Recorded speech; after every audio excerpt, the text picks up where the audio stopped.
வணக்கம். அன்பார்ந்த இணையதள நேயர்களை மீண்டும் www.qcrc.in என்ற இணையதளத்திற்காக நியூஸ் தமிழ் செய்தியறிக்கையில் உங்களை சந்திப்பதில் பெருமகிழ்ச்சி அடைகிறோம். இன்று 15 செப்டம்பர் 2009க்கான முக்கிய செய்திகளை தற்போது பார்க்கலாம்.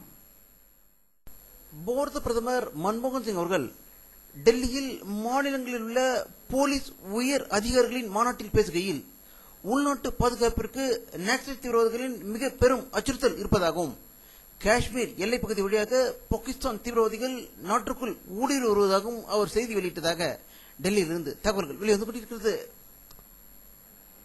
அண்ணா நூற்றாண்டு விழா நிறைவு நாளை ஒட்டி கோவை குண்டுவெடிப்பில் முக்கிய குற்றவாளிகளாக 10 ஆண்டுகளாக சிறையில் இருந்த 10 பேரை தமிழக அரசு விடுதலை செய்துள்ளதாக கோவையிலிருந்து தகவல்கள் வெளிவந்து கொண்டிருக்கிறது.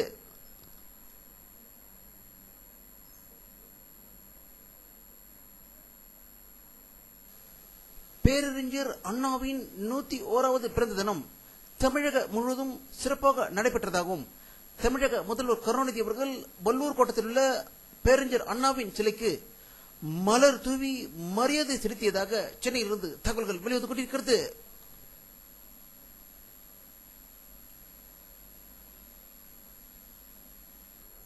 இந்திய மக்கள் தொகை கணக்கெடுப்பு 2011ஆம் ஆண்டு நடக்க உள்ளது.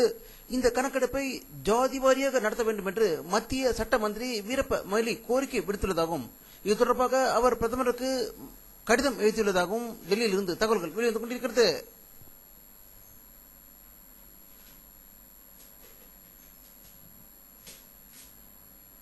அதிமுக பொதுச் செயலாளர் செல்வி ஜெயலலிதா அவர்கள் திமுக மத்திய அமைச்சர் மு.க. அழகிரியை நாடாளுமன்றத்தில் கேள்விகளுக்கு பதில் அளிக்காமல் ஓடி ஒழிகிறார் என்று ஒரு கடும் குற்றச்சாட்டை நேற்று கூறியிருந்தார்.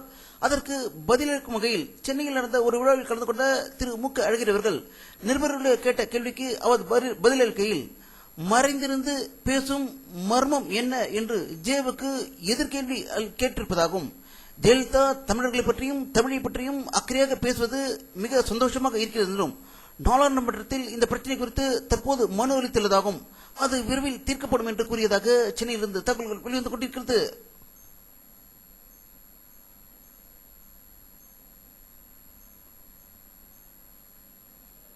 பேரறிஞர் அண்ணாவின் 101வது பிறந்த நாளையொட்டி அவருடைய திருவுருவப் படத்திற்கு அதிமுக பொதுச் செயலாளரும் எதிர்க்கட்சித் தலைவருமான செல்வி ஜெயலலிதா அவர்கள் மலர் தூவி மரியாதை செலுத்தியதாகவும் பிறந்தநாள் விழா மலரையும் அவர் வெளியிட்டதாக ஊட்டியிலிருந்து தகவல்கள் வெளிவந்து கொண்டிருக்கிறது.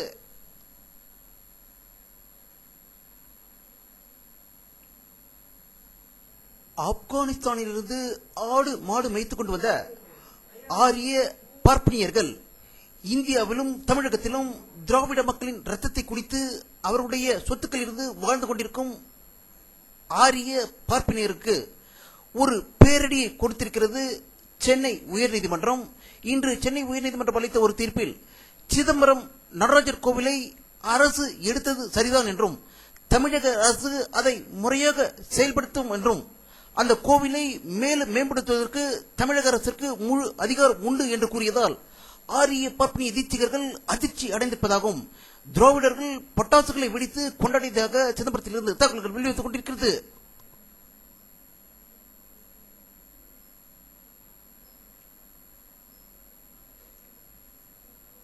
ஆஸ்திரேலிய நாட்டில் 3 இந்தியர்களை 70 ஆஸ்திரேலிய இனத்தவர்கள் உதைத்து தோய்த்து எடுத்ததாக மெல்போர்னில் இருந்து ஒரு அதிர்ச்சி தகவல் வெளிவந்து கொண்டிருக்கிறது.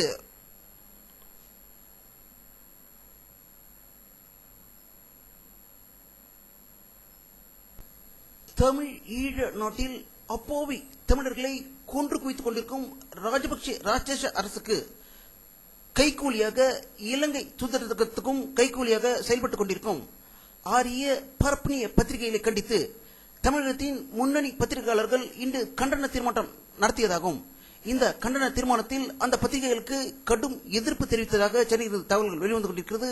இதை பற்றி நம்முடைய அரசியல் வல்லுநர் கருத்து கேட்டபோது ஆப்கானிஸ்தானிலிருந்து ஆடு மாடு மேய்த்துக் கொண்டு வந்த ஆரிய பார்ப்பனியர்கள் தமிழர்களுடைய ரத்தத்தை கொடுத்துக் கொண்டு தமிழர்களுக்கு எதிராக செயல்பட்டுக் கொண்டிருக்கும் இவர்களை ஒரு நாள் ஓட விரட்டும் நாள் வரும் என்றும் இதற்கு உதாரணமாக நேற்று எதிர்க்கட்சி தலைவி செல்வி ஜெயலலிதா பேசிய பேச்சை இன்று ஒரு பத்திரிகை வெளியிடவே இல்லை என்றும், அந்த ஆரிய பத்திரிகை தமிழக அரசு கொடுக்கும் அண்ணா நூற்றாண்டு விருதுக்கான விளம்பரத்தை 1 லட்சம் ரூபாய் விளம்பரத்தை பெறுவதற்காகவே அந்த செய்தி வெளியிடவில்லை என்று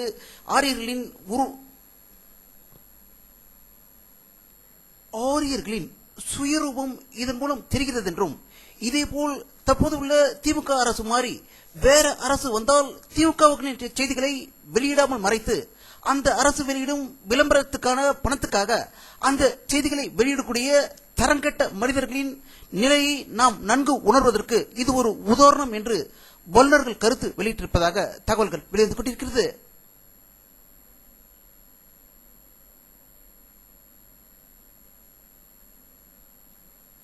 சீன ராணுவத்தினர் காஷ்மீர் எல்லையிலும் உத்தரகாண்ட் மாநிலத்திலும் தற்போது சிக்கிம் அருணாச்சல பிரதேசத்தில் இந்திய எல்லைப் பகுதிகள் நுழைந்து இந்திய ராணுவத்தின் மீது துப்பாக்கி சூடு நடத்தியதாகவும் அதில் 2 காயமடைந்ததாக செய்திகள் வந்த நிலையில் இதை இந்திய அரசு மறுத்திருப்பதாகவும், அப்படிப்பட்ட சம்பவங்கள் நடைபெறவில்லை என்று மத்திய அமைச்சர் சுசீதர் செய்தி வெளியிட்டிருப்பதாக டெல்லியில் இருந்து தகவல்கள் வெளிவந்து கொண்டிருக்கிறது.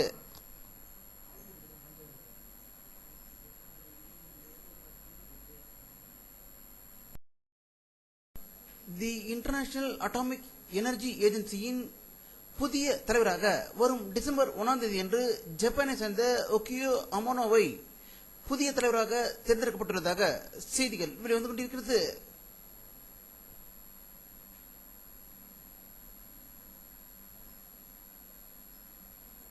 அமெரிக்காவின் நியூயார்க் நகரில் நடைபெற்ற அமெரிக்க ஓபன் டென்னிஸ் போட்டியில் சுவிட்சர்லாந்து நாட்டு வீரர் ரோஜர் பெடரர் அர்ஜென்டினா வீரரை வீழ்த்தி மாபெரும் சாதனை புரிந்திருப்பதாக நியூயார்க்கில் இருந்து தகவல்கள் வெளிவந்து கொண்டிருக்கிறது.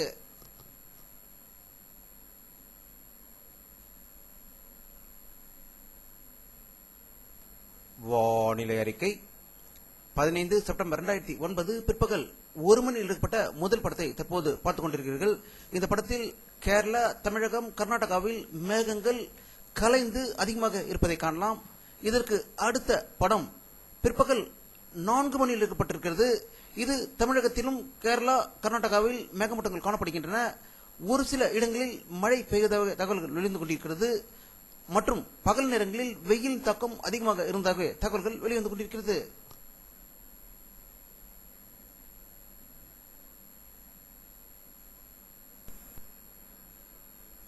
இத்துடன் இந்த செய்தி அறிக்கை நிறைவடைகிறது. மீண்டும் நியூ தமிழ் செய்தி அறிக்கையில் உங்களை சந்திக்கும் வரை உங்களிடமிருந்து விடைபெறுவது உங்கள் கே பாலாஜி. நன்றி.